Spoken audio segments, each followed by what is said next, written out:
وہ تو خدا نظر نہیں آتا، اور ان کو وہ خدا پسند ہے جسے چوم سکے.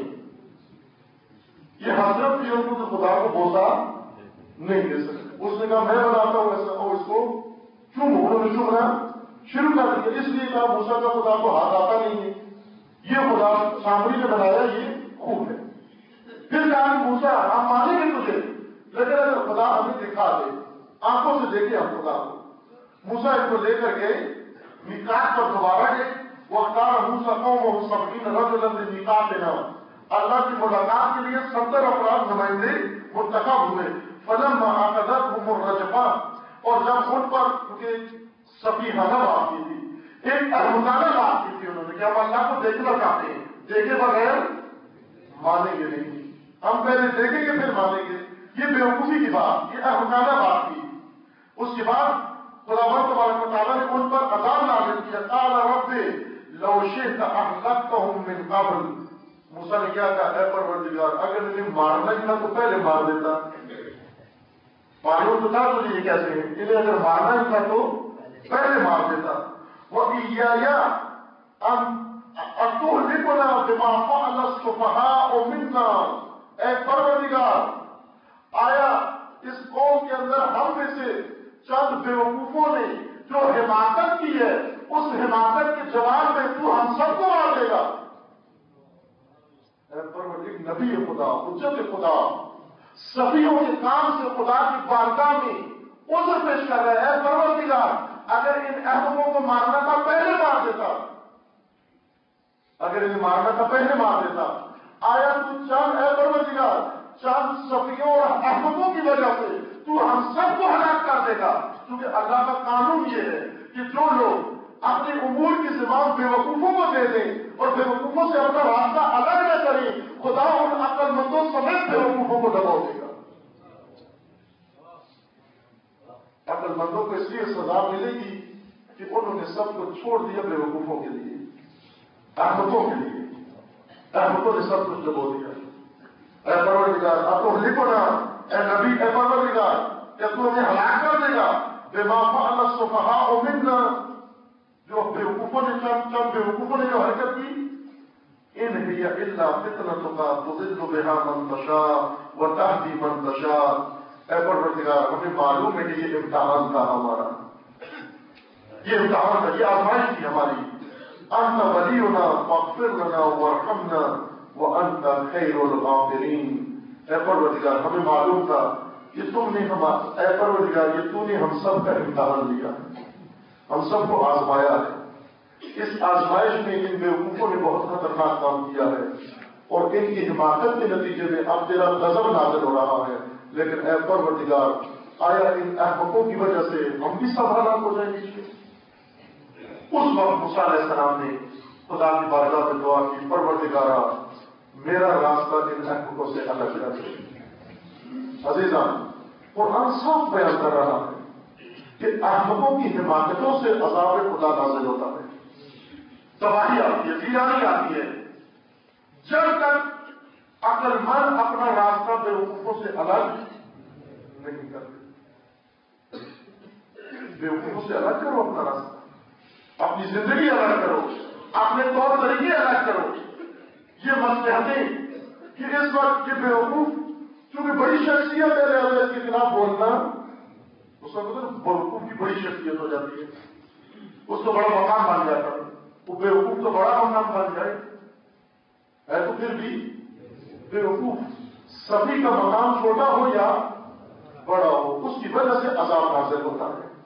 اگر ان بیوقوفوں کے ہاتھ میں کچھ دے دیا گیا اور اس عذاب میں سب چل مریں گے، ان سے جدا ہو، ان سے اپنا راستہ الگ کریں، کس کے پیچھے جائیں. خدا نے بیان کر دیا کہ میں نے تمہارے لیے ایسے ولی مقرر کیے ہیں کہ جن کو میں نے بصیرت عطا کی ہے، جن کو میں نے علم عطا دیا ہے، جن کو میں نے شجاعت عطا کی ہے، جن کو میں نے دلیری عطا کی ہے، جو بہترین راستہ اور وہی راستہ اپناتے ہیں جو خدا نے ان کے لیے مقرر کیا. میں نے تمہارے لیے ایسے اولیاء مقرر کیے، ان اولیاء کا دامن تھام لو، بیوقوفوں کے پیچھے مت چلو. نعرہ تکبیر، نعرہ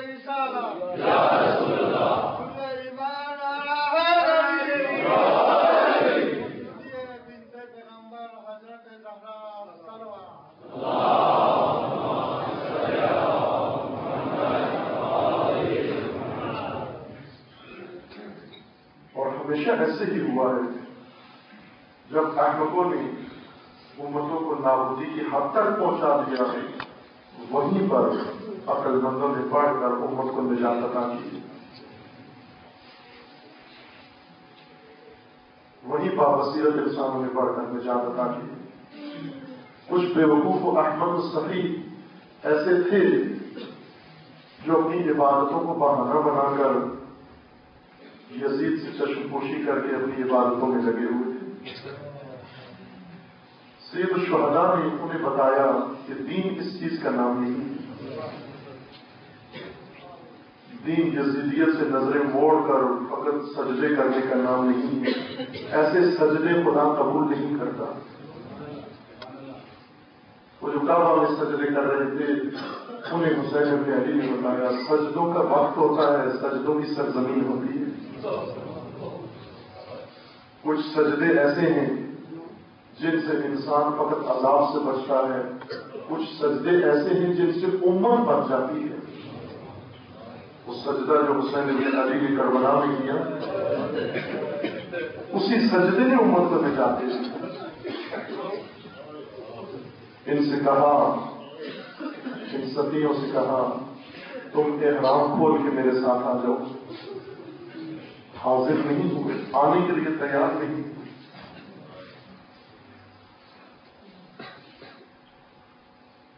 امام پہنچ گئے اس سرزمین پر جسے امیر المومنین نے کہا تھا سرزمین عشاق ہے. جنگ صفین کے لیے جب امام آئے،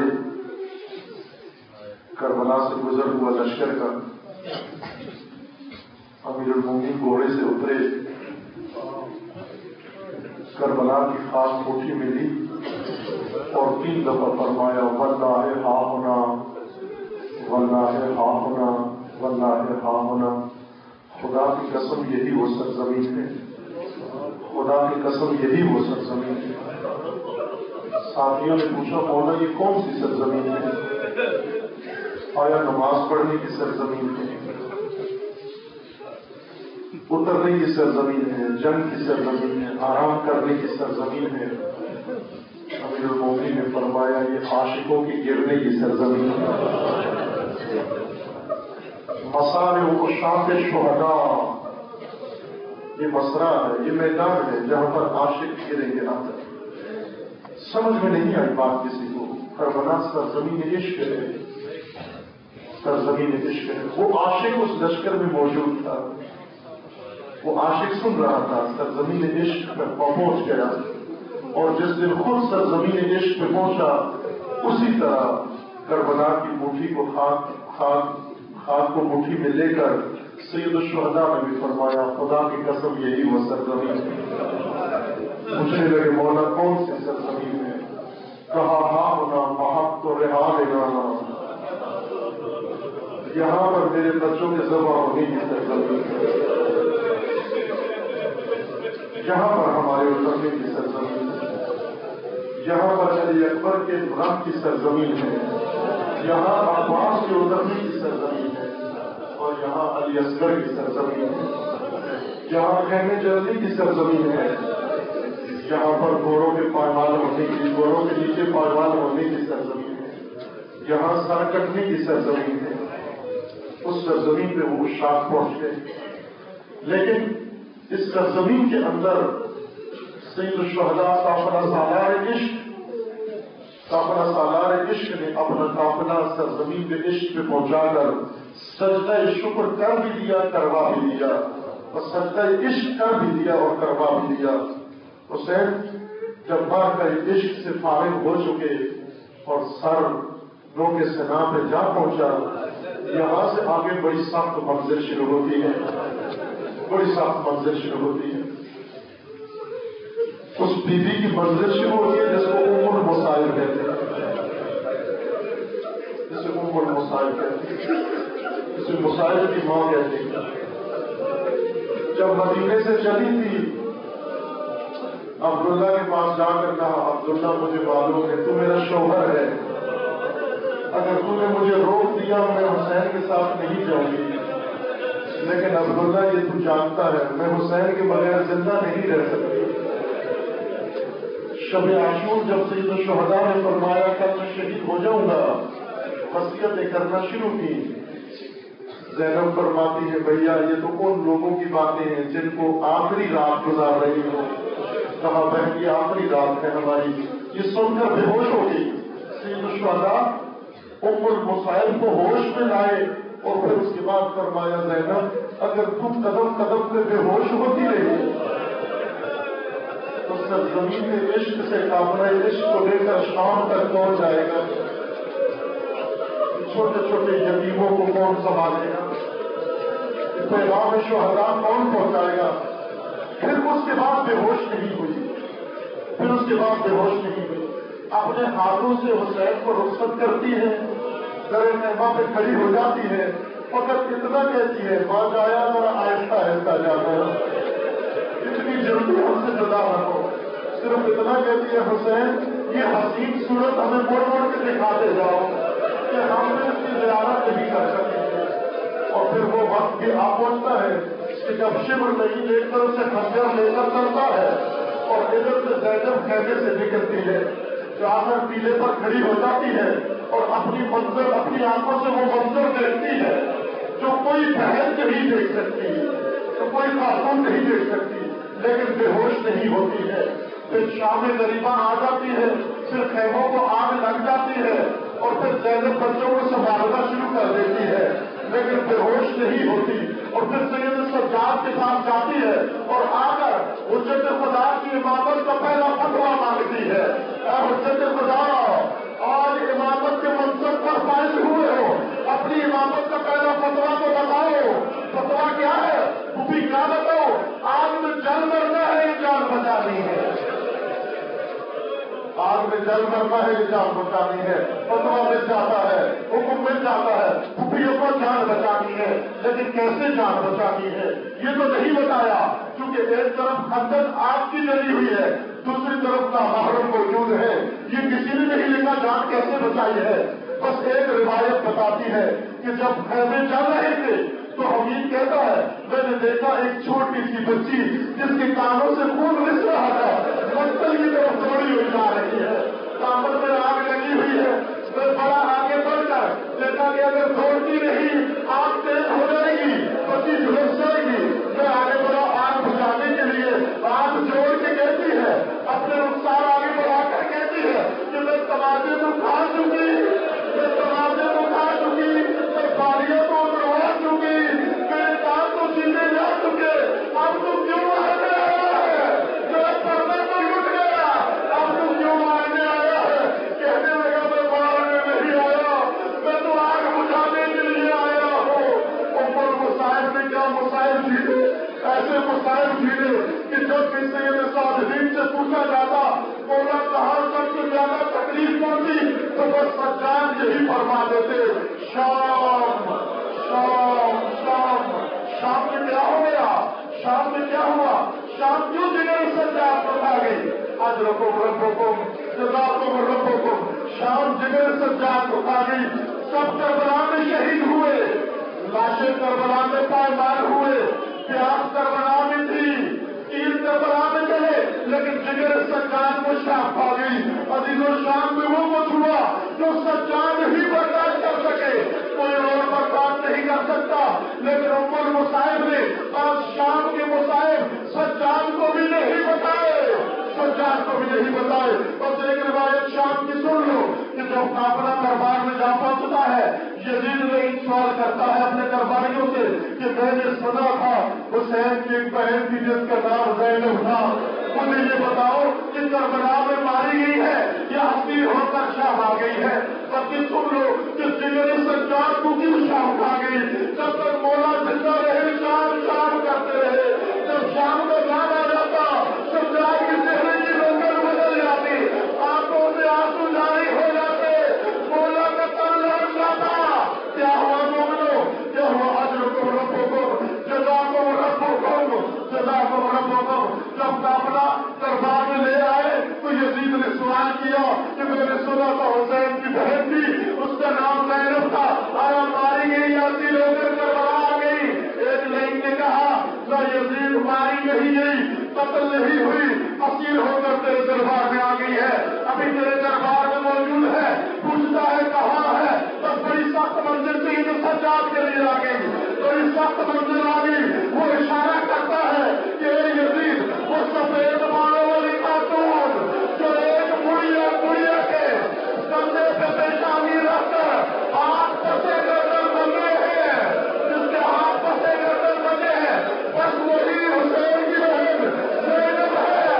ایک دفعہ اس نے ان کی جو نگاہیں اٹھی سجاد کے جگر کا ہوا، پروردگارا وہ محترمہ علی کی بیٹی کہ جب علی نے زہرا کا جنازہ اٹھایا تھا، چھوٹی سی زینب وہاں کے جنازے کے پیچھے چل رہی تھی، کہا حسن بیٹا بہن کو واپس لے جا، کسی کی نگاہوں سے رہے، اے علی آئیے آج تلوار دیکھیے، اے علی یہ تیری زینب ہے، اے زہرا یہ تیری زینب ہے، آج نگاہ کا محرم ہے۔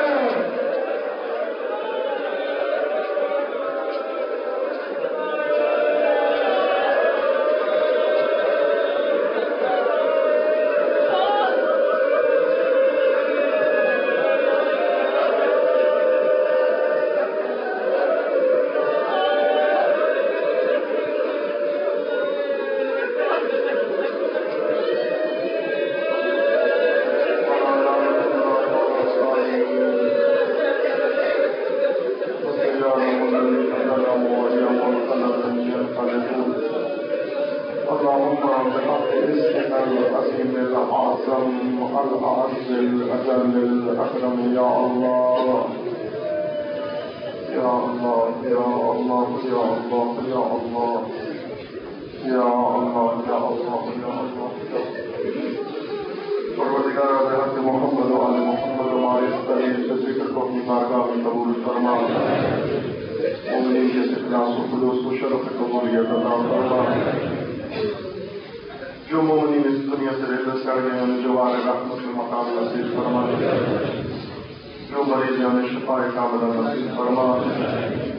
یہ بات مریضوں کے لیے اجتماع سے دعا کی گئی ہے، پروردگار بحق محمد و آل محمد تمام مرضى اسلام سمیت ان خلیصوں کے لیے واجب رسالت کی عزیزان میں ان کے لیے اجتماع سے دعا کی گئی ہے، جمیع مرضى اسلام سمیت پروردگار اس مریض کو جلد از جلد شفا کاملہ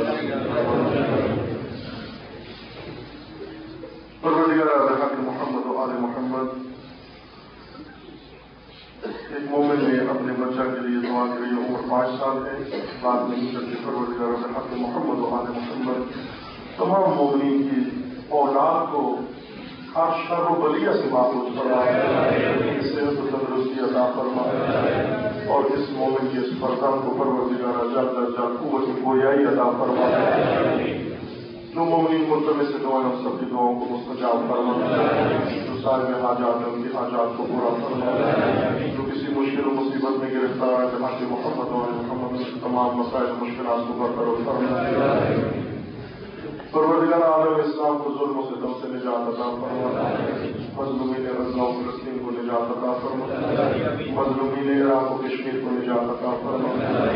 پروردگار عالم محمد و آل محمد ان ظالمین کو ظلم سمیت نیست و نابود فرما، امریکہ اور اسرائیل کا خاتمہ فرما، ان کے حامیوں کو رسوا فرما، حماس اور حزب اللہ کو کامیابی عطا فرما، سید مقاومت سید حسن نصر اللہ کی حفاظت فرما، راہبر انقلاب اسلامی میں سایہ دراز فرما، انقلاب اسلامی کو دشمنوں کے شر سے محفوظ فرما، مملکت پاکستان کی حفاظت فرما، اس ملک کے دشمنوں کو نیست و نابود فرما، اس ملک کے ساتھ خیانت کرنے والوں کو نیست و نابود فرما، اس کے اندر دہشت گردی اور ناامنی پھیلانے والوں کو نیست و نابود فرما، ان کی سرپرستی کرنے والوں کو نیست و نابود فرما، آزاداران سید الشہداء علیہ السلام جہاں کہیں بھی اپنے سائے امان میں محفوظ فرما، دشمنان آزاداری کو نیست و نابود فرما۔